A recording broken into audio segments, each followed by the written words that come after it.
Alhamdulillah, puji syukur kita haturkan kehadirat Allah Subhanahu wa taala. Bapak Ibu yang dimakan Allah Subhanahu wa taala, Allah Subhanahu wa taala menyediakan waktu beramal, musim beramal bagi kaum muslimin lebih banyak dibandingkan waktu bukan beramal. Karena musim beramal itu kalau kita perhatikan dimulai dari bulan Rajab sampai bulan Muharram. Ada berapa bulan ini? Rajab, Sya'ban, Ramadan, Syawal, Dzulqa'dah, Dzulhijjah, Muharram. Jadi ada 7 bulan. Maka dari 12 bulan yang disediakan oleh Allah, 7 itu kita tahu bulan Rajab adalah bulan haram. Dan beramal di bulan haram secara umum adalah amal yang afdal. Haram artinya mulia. Karena beramal di waktu yang mulia lebih afdal dibandingkan beramal di selain waktu yang mulia. Sebagaimana berbuat maksiat di waktu yang mulia, dosanya lebih besar dibandingkan maksiat yang dilakukan di luar waktu yang mulia. Muharram termasuk di antara waktu yang mulia. Dan Nabi SAW pernah menyebutkan, afdalus siyam ba'da Ramadan, siyamu syahrillahil muharram. Puasa yang paling afdal setelah Ramadan adalah puasa sunnah yang dilaksanakan di bulan Allah, yaitu untuk beramal. Mungkin sering kita dengar aneka keutamaan bulan Ramadan. Di antaranya bulan Ramadan dikatakan oleh Nabi SAW sebagai syahrun mubarak, sebagai bulan yang berkah. Pintu-pintu surga, futihat abwabul jannah, wa ghuliqat abwabun niran. Pintu surga dibuka, pintu neraka ditutup. Wa sufidati syayatin, dan setan-setan dibelenggu. Itulah motivasi yang diberikan oleh Allah kepada para hambanya agar bulan Ramadan ini dijadikan sebagai bulan untuk memperbanyak amal. Sekarang kita akan lihat keistimewaan Ramadan. Yang pertama apa? Pintu surga dibuka. Apa pengaruh ketika oleh hamba saat Ramadan bisa mengantarkan ke surga? Bisa mengantarkan ke surga. Sehingga begitu bulan Ramadan, pintu-pintu surga dibuka, pintu ini atau ini memberikan harapan agar setiap amal yang kita lakukan, ketaatan yang kita lakukan bisa mengantarkan kita ke surga. Ditutup. Pintu neraka ditutup. Yang ditarkan ke neraka. Tidak mengantarkan ke neraka. Artinya taubat itu peluangnya besar diterima oleh Allah. Sehingga ketika orang masuk ke dalam bulan Ramadan, dia punya banyak dosa, dia punya banyak kesalahan. Di bulan Ramadan ini dia punya harapan.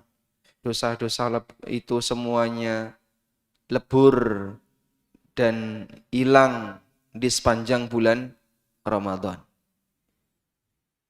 Kemudian yang ketiga, setan dibelenggu. Setan di antara mereka yang mengatakan yang dibelenggu adalah setan-setan yang gede-gede. Sementara setan yang kecil-kecil, tuyul, adine tuyul, anake tuyul, bukan ya. Sementara setan yang kelas kecil-kecil tetap dilepas. Dan manusia bisa saja kalah dengan bisikan kelas kecil. Setan kelas kecil bisa mempengaruhi manusia untuk berbuat maksiat. Ini pendekatan yang pertama. Pendekatan yang kedua, setan dibelenggu kenapa masih ada perbuatan maksiat. Karena ketika setan itu dibelenggu, bukan berarti dia tidak bisa memberikan godaan. Dia masih bisa memberikan pengaruh buruk melalui bisikannya, melalui ucapannya. Walaupun dia dibelenggu, tapi dia masih bisa memberikan pengaruh jahat.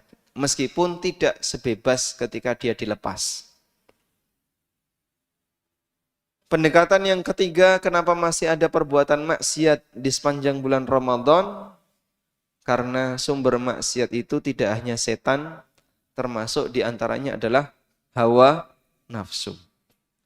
Sehingga ada orang yang bermaksiat rasa nunggu setan. Dibiarkan saja bersama hawa nafsunya, dia sudah berbuat maksiat. Maka dia durhaka kepada Allah dengan dorongan hawa nafsu yang dia miliki. Berikan dorongan kuat orang untuk berbuat maksiat adalah apa yang terjadi pada putra Adam. Allah Subhanahu wa taala mengatakan, "Fatawwa'at lahu nafsuhu qatla akhihi, faqatalahu fa'asbaha minal khasirin." Maka hawa nafsunya mendorong dia untuk membunuh saudaranya. Faqatalahu, lalu dia membunuh saudaranya. Fa'asbaha minal khasirin, kemudian dia menjadi orang yang rugi. Allah katakan di sini hawa nafsunya mendorong dia.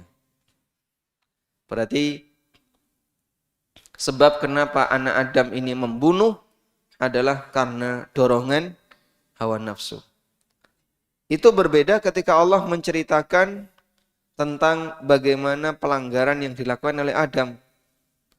Fawaswasa alaihi syaitan. Setan memberikan bisikan was-was kepada Adam. Jadi saat Allah menceritakan tentang pelanggaran yang terjadi pada Adam, sebabnya karena was-was setan, bisikan setan. Tapi ketika Allah menjelaskan tentang pembunuhan pertama di muka bumi, Allah sebutkan, "Fatawwa'at lahu nafsuhu qatla akhihi faqatalahu." Dia membunuh saudaranya. Antara siapa dan siapa ini? Ada yang bilang antara Qabil dan Habil. Meskipun ini tidak disebutkan dalam. Dan ada motivasi untuk rajin ngapain? Beramal.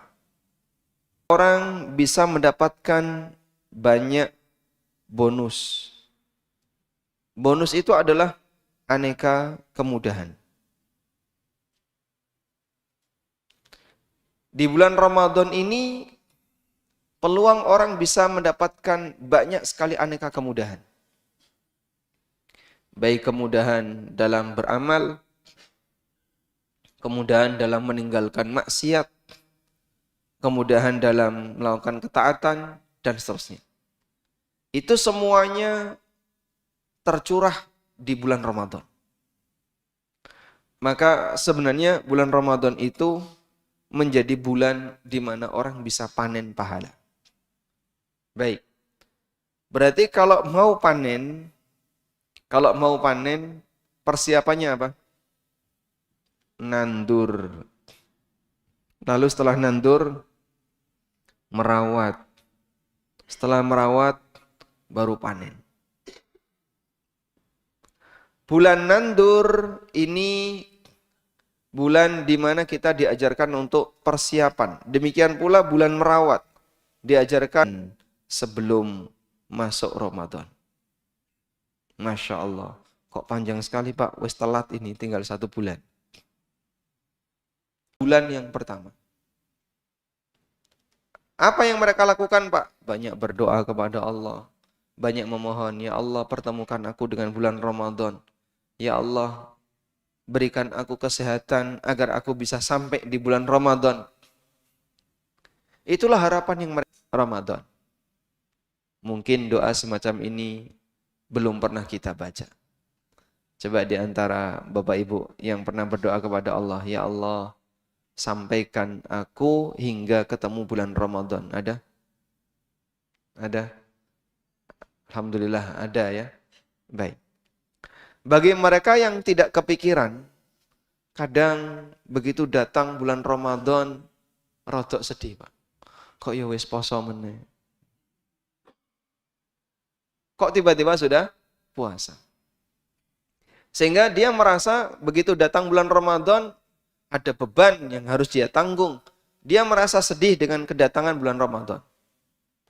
Tapi bagi orang yang punya kerinduan untuk banyak melakukan ketaatan kepada Allah, persiapan nandur dan merawat itu sudah dia lakukan sepanjang 6 bulan sebelum Ramadan.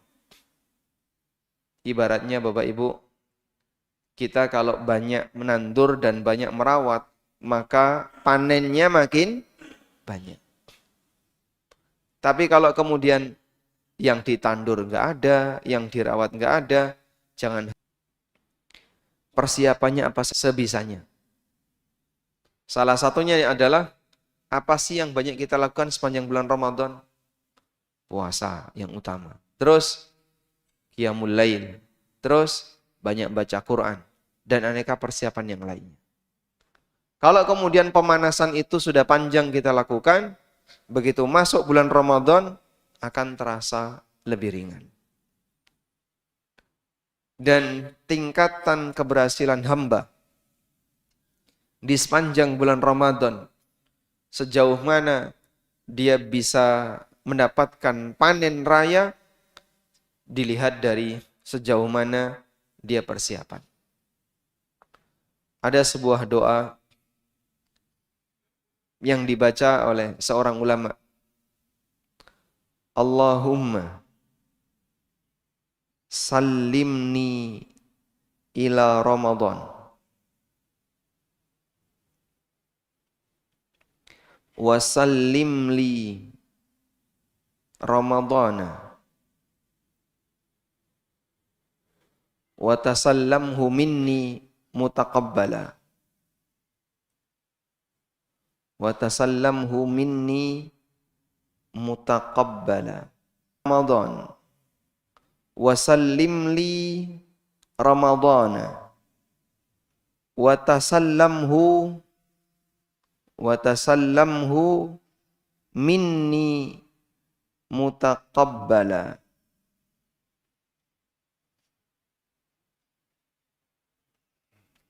Ada 3 kalimat doa yang dibaca oleh salah seorang ulama.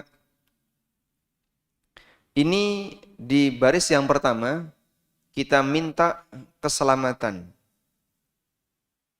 Keselamatan dan tentu saja termasuk di dalamnya adalah kesehatan. Kita minta kepada Allah keselamatan dan kesehatan. Allahumma sallimni ila Ramadan.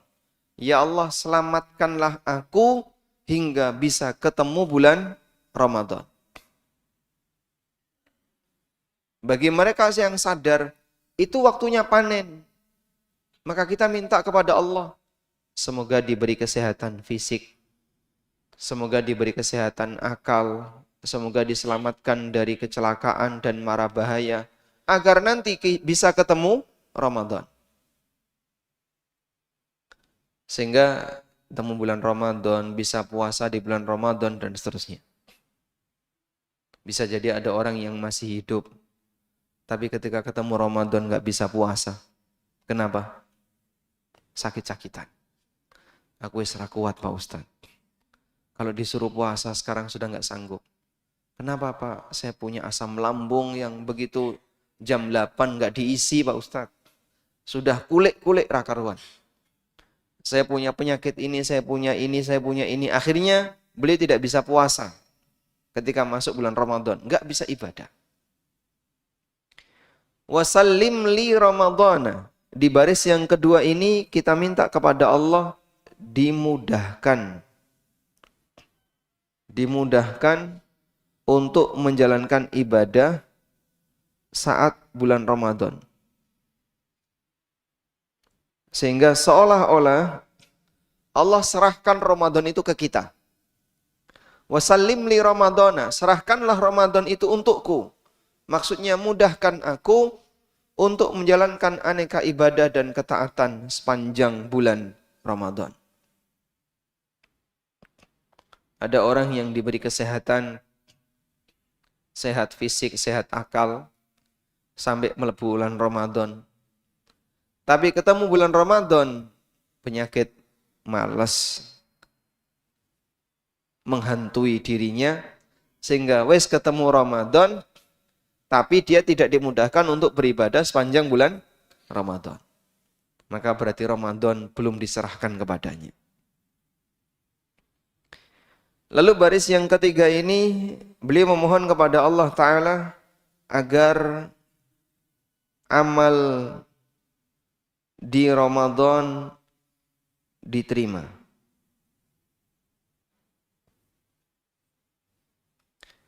Setelah dimudahkan untuk beramal, maka kita rajin dan beramal, rajin dalam beramal di situ, banyak melakukan ketaatan.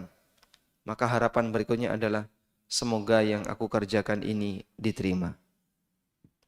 Karena kalau amal banyak tapi tidak diterima, pripun Pak? Sia-sia.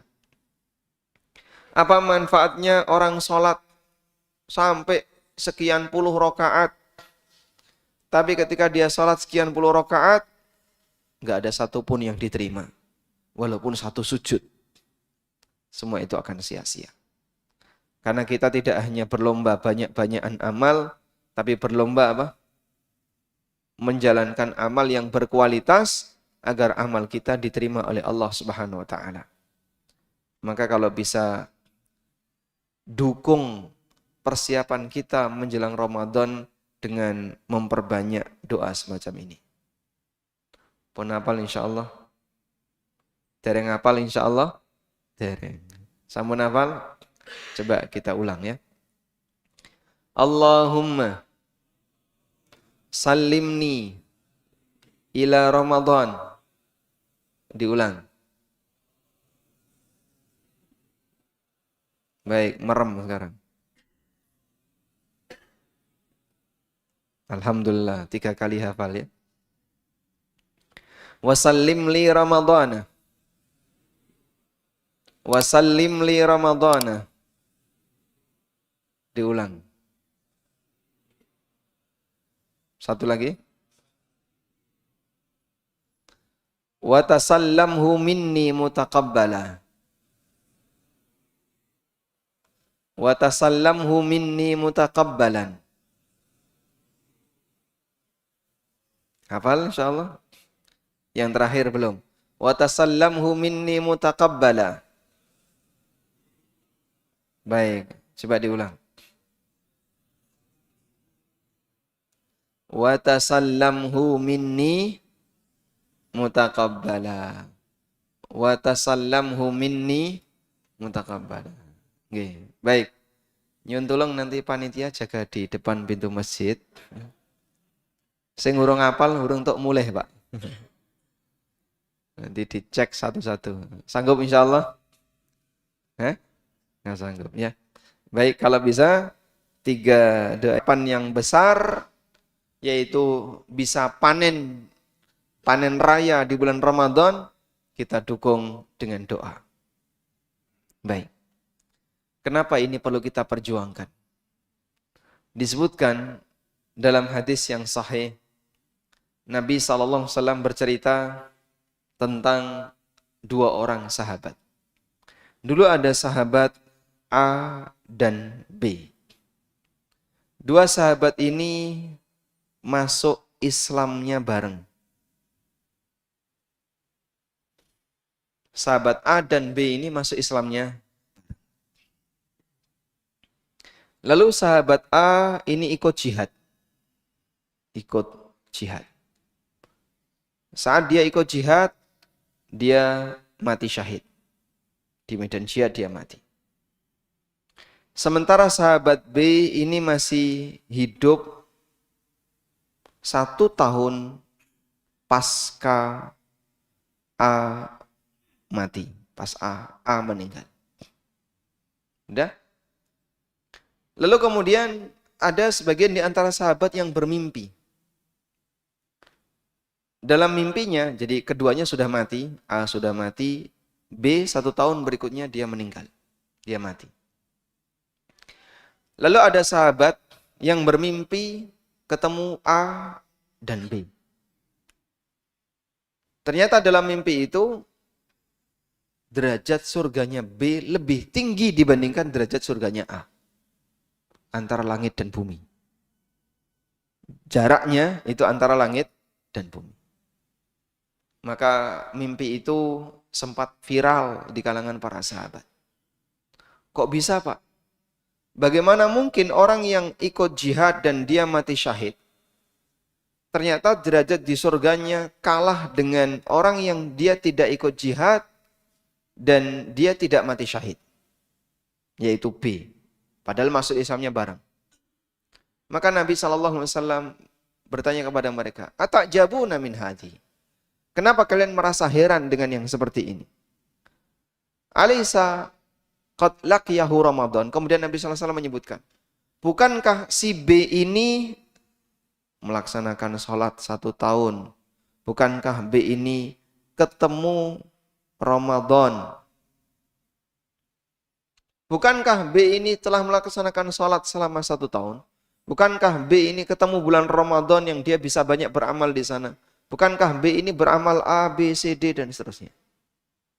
Bala ya Rasulullah. Betul ya Rasulullah. Kemudian Nabi SAW mengatakan, maka jarak di surga antara mereka berdua melebihi langit dan bumi.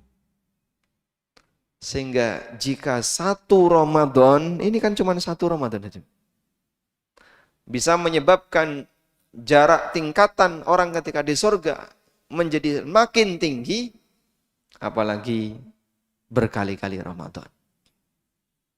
Makanya kenapa ini perlu diperjuangkan? Kalau 1 Ramadan saja bisa menyebabkan selisih jarak di surga lebih tinggi dibandingkan langit dan bumi, derajat di surga, apalagi banyak Ramadan. Maka mintalah kepada Allah 3 hal ini. Diselamatkan secara fisik, dimudahkan dari sisi semangat, dan diterima amal kita sepanjang bulan Ramadan. Baik. Selanjutnya, jamaah dimuliakan Allah Subhanahu wa taala. Persiapan apa yang bisa kita lakukan agar kita bisa ketemu Ramadan selain dari doa yang tadi kita baca? Berikutnya kita membahas tentang persiapan. Persiapan yang bisa kita lakukan menjelang bulan Ramadan, yang pertama adalah melakukan amal yang sejenis dengan amalan kita dengan amal di Ramadan. Apa saja Pak amal yang sejenis di Ramadan? Apa saja? Puasa. Maka kita sudah membiasakan puasa sejak Sya'ban. Nabi SAW rajin berpuasa di bulan Sya'ban. Bahkan dikatakan oleh Aisyah radhiyallahu anha, kana yasumu kullah. Nampaknya Nabi SAW itu berpuasa selama Sya'ban. Jadi mulai tanggal 1 sampai Sya'ban terakhir.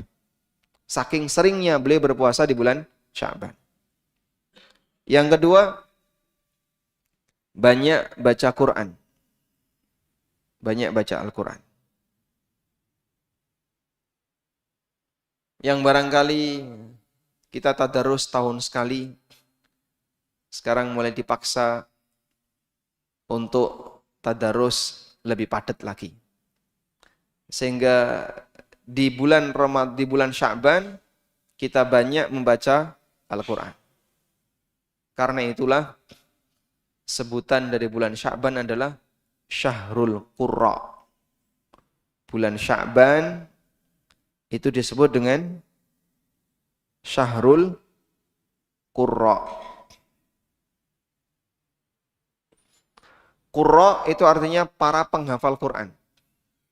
Jadi saat bulan Sya'ban, para penghafal Quran di masa silam, orang-orang soleh dulu, mereka ngecek kelengkapan hafalan Quran mereka di bulan Sya'ban. Sehingga saling store, saling menyetorkan hafalan Qurannya antara satu dengan yang lain. Sudah? Ketika mereka merasa hafalan saya sudah komplit, maka siap dibawa ke bulan Ramadan. Saat bulan Ramadan dipakai qiyamul lail. Maka hafalan yang banyak-banyak itu mereka gunakan untuk qiyamul lail. Sehingga malam harinya mereka membaca Quran sambil mengulang hafalan yang sudah mereka punya, yang sudah dicek sebelum masuk Ramadan. Ibarat kendaraan ya, sebelum masuk lapangan, diapain dulu Pak? Diperiksa dulu, dicek. Dicek kelengkapannya, dicek kesehatannya, sudah. Begitu masuk bulan Ramadan, balapan. Maka mereka ngecek hafalan ketika di bulan Sya'ban. Kemudian yang ketiga, Qiyamul Lail. Berlatih untuk Qiyamul Lail, bangun sebisanya, walaupun setelah itu tidur lagi. Bangun, ngombe, turu meneh. Bangun, mungkin berat, duduk sesaat. Tunggu dulu. Ngantuk ya Pak Ustaz? Ya sudah, duduk saja dulu. Terus ngapa? Bagi orang yang punya tekad, insya Allah setahap demi setahap bisa dilakukan. Ya? Kemudian yang kedua, persiapan banyak sedekah.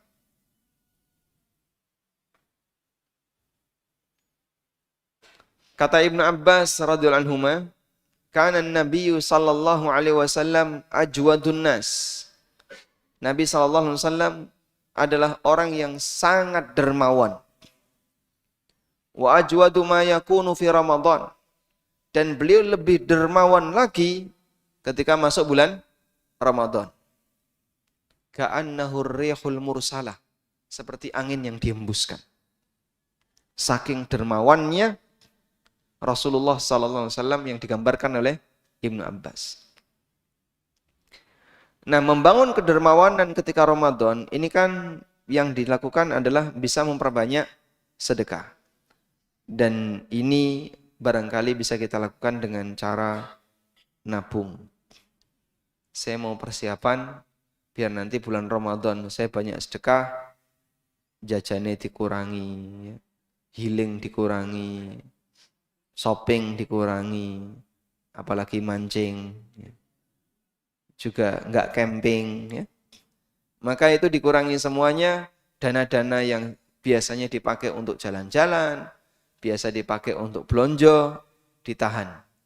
Nanti mau saya gunakan Ramadan. Baik. Selanjutnya adalah banyak bertaubat.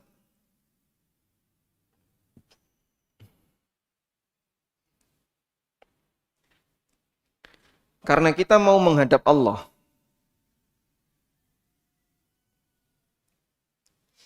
Dan saat kita mau menghadap Allah, maka kita perlu bersihkan diri kita dari banyak dosa.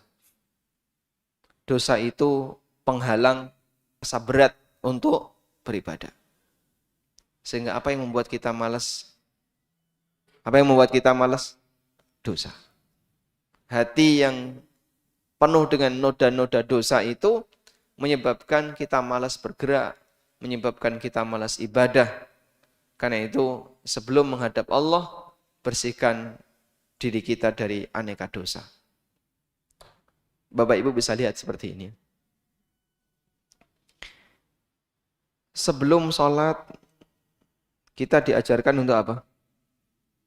Suci dari najis dan hadas. Sebelum sholat. Dah? Sebelum ke tanah suci. Sebelum ke tanah suci. Sebelum lagi. Kamu mau tawaf di Ka'bah? Mau umroh? Iya. Persiapannya sana, jauh di sana. Di mana Pak? Di Dzul Khulaifah. Kalau dari Madinah. Yang terdekat di Tan'im, 7 kilo. Jadi sebelum ibadah itu 7 kilo sudah persiapan. Sebelum tawaf, dia persiapannya sekian kilo sudah persiapan. Artinya persiapan untuk menghadap Allah di titik pusat kiblat lebih ketat dibandingkan kita persiapan ketika di masjid. Anda berada di masjid, persiapannya dari mana? Dari tempat wudhu di belakang masjid. Ada yang persiapannya dari rumah. Wudhu di rumah, kemudian dia berangkat ke masjid. Dan yang persiapan dari rumah ini lebih bagus. Dia masa sucinya lebih panjang. Di rumah sudah suci.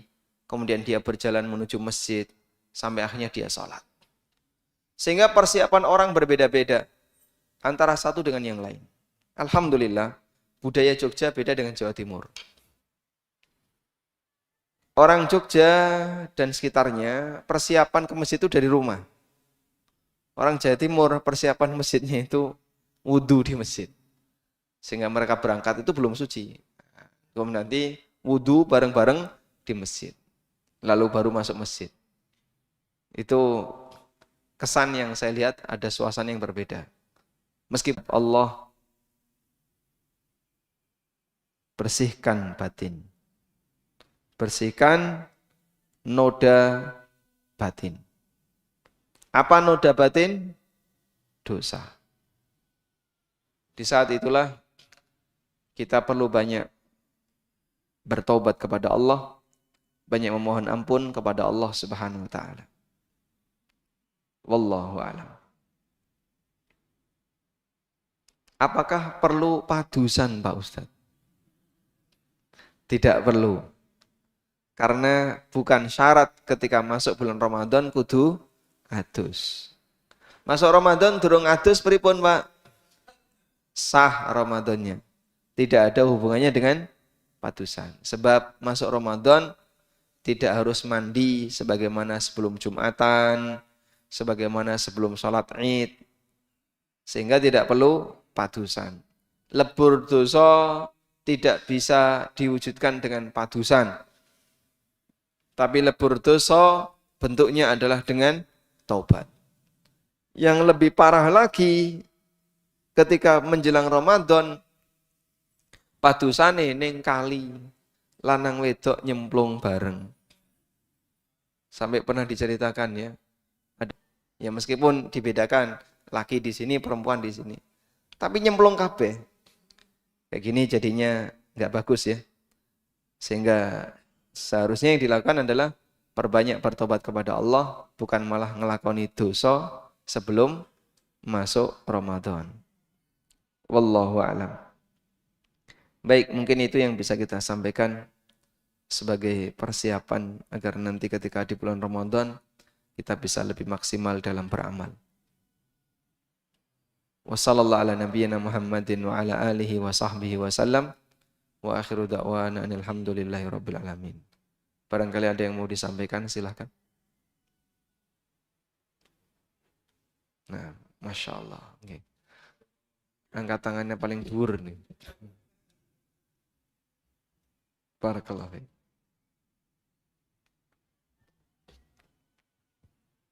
Video bertema masih tentang sholat. Di dalam sholat jamaah itu kan kita sebagai makmum dilarang mendahului imam. Ya. Mohon pencerahannya tentang bagaimana menjadi imam yang baik agar jamaahnya tidak mendahului imam. Nah. Terutama pada gerakan sujud, dari berdiri ke sujud dan dari sujud ke berdiri. Baik. Jazakumullah khairan. Barakallahu fikum. Sebagaimana makmum dilarang berdiri di depan imam, makmum juga dilarang untuk bergerak sebelum imam. Maka mendahului imam itu ada dua. Ada yang bentuknya mendahului fisik. Mendahului fisik itu gimana? Dia berdiri di depan imam. Nah, di depan imam. Dan ada bentuk mendahului imam, mendahului gerakan. Apa yang dilakukan? Bergerak sebelum imam. Dua ini batal sholatnya. Kalau jenengan lihat ada makmum berdiri di depan imam, gimana hukumnya? Sholatnya makmum itu batal. Sehingga ketika orang itu berdiri di depan imam, maka sholatnya batal. Satu-satunya yang boleh berada di depan imam hanyalah jenazah. Nah, selain itu nggak boleh ya. Yang kedua, Ketika orang bergerak sebelum imam, berarti dia juga mendahului imam dari sisi gerakan. Ini bisa membatalkan sholat. Batal apanya Pak? Sholatnya apa jamaahnya? Sholatnya batal. Dia harus ngulang. Loh, tapi kan sholatnya terpenuhi syarat dan rukunnya. Iya, cuman ketika dia mendahului imam, itu jadi pembatal sholat dia. Bukan cuman batal jamaahnya, tapi batal sholatnya. Baik. Edukasi yang diberikan dalam hal ini agar tidak mendahului imam, itu edukasi ke makmum. Wahai para makmum, jangan mendahului imam. Berkali-kali ditekankan seperti itu terus. Dan kalau ada yang suka mendahului imam, maka dia diingatkan. Nggak boleh Pak kayak gini, ini bisa membatalkan sholat Bapak. Cuman sekarang jadi makmum yang benar gimana? Jadi imam yang benar gimana? Bagaimana imamnya? Karena imamnya ini perlu juga mengatur strategi agar dia tidak didahului oleh makmum.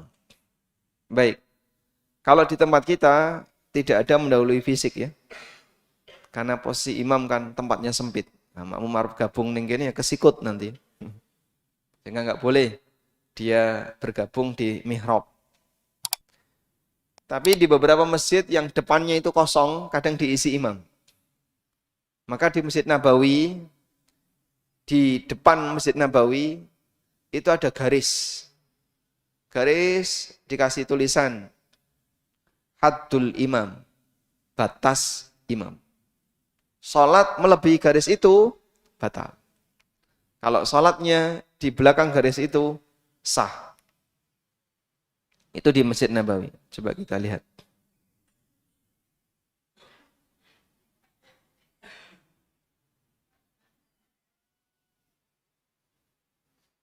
Nah.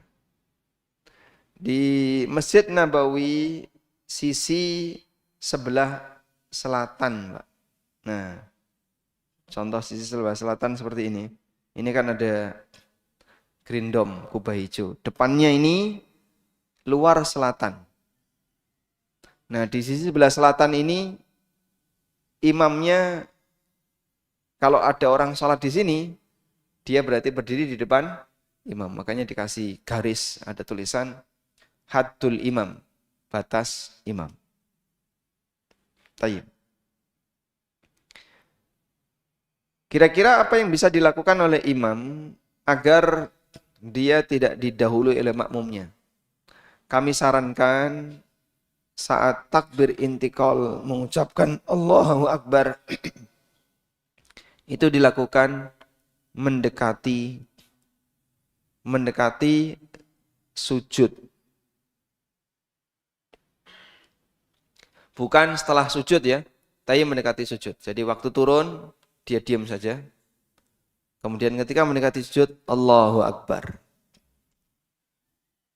Maka dengan cara seperti ini makmumnya akan diam.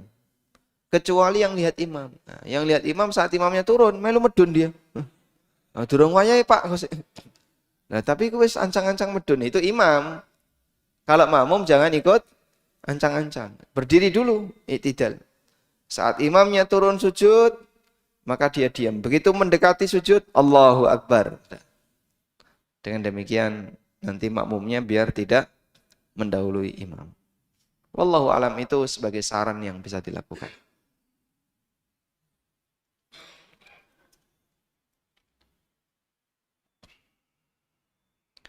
Assalamualaikum warahmatullahi wabarakatuh. Waalaikumsalam warahmatullahi wabarakatuh. Berkaitan imam yang fasik, kerja di tempat riba. Di masjid sekitar saya ada masjid yang memfasilitasi orang tersebut menjadi imam tetap sholat wajib di hari tertentu.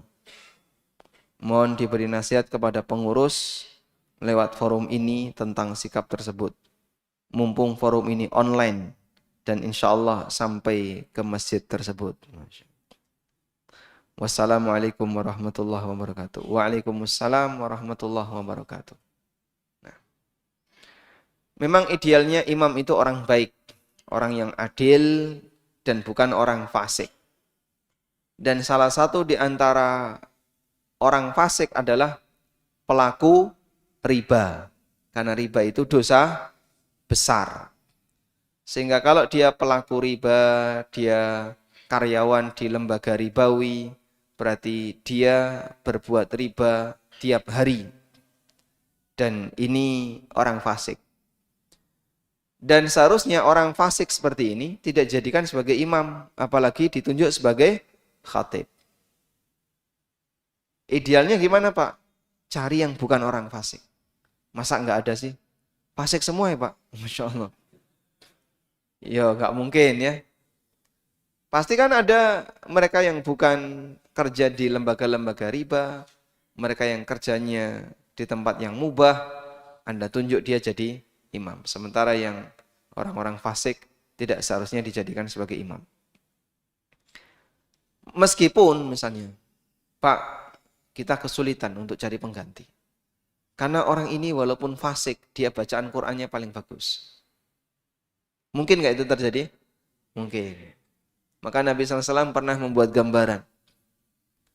Mathalul mu'min alladhi yaqra'ul Qur'an. Perumpamaan mukmin yang rajin baca Quran. Kamathali utrujah. Seperti utrujah, jeruk lemon. Baunya harum, rasanya manis. Sedangkan perumpamaan orang munafik, ketika dia rajin membaca Quran, kamathalir raihana, seperti pohon raihana. Baunya harum, rasanya pahit. Orang mukmin yang tidak membaca Quran seperti tamar, kurma. Tidak ada bau, rasanya manis. Orang munafik yang tidak pernah baca Quran seperti handolah. Tidak ada bau, rasanya pahit. Brotowali ini. Maka digambarkan oleh Nabi SAW ada munafik yang rajin baca Quran. Orang fasik yang rajin baca Quran. Sehingga dalam posisi dia sebagai orang fasik, saya ketemu orang yang seperti itu, Pak. Dia rajin baca Quran, tapi rajin nonton porno. Dan itu ngaku terang-terangan gitu. Sehingga dia tidak menjaga dirinya, tapi karena dia kuliah di kampus yang mengharuskan lulusannya hafal Quran, maka dia harus banyak menghafal Quran. Sehingga dia kalau membaca Quran, menghafal Quran itu dermimil. Ada yang murojaah hafalan tuh karo nyekel rokok. Bus. Kayak misalnya baca Quran itu kalau bus. Orang gue kelamben, Pak. Sumuk toh. Dia pakai sarung, nyekel rokok, tadarus. Gimana kira-kira? Orang gue kelamben, pakai sarung, nyekel rokok, gerenengan, pantas ya? Pantas. Tapi sarungan, ranggo kelambi, nyekel rokok, murojaah hafalan Quran. Kira-kira gimana? Gak sopan orang ini. Ya mungkin saja Quran itu keluar dari lisannya. Sesuai dengan apa yang dia hafal. Seperti yang digambarkan oleh Nabi SAW tentang orang Khawarij.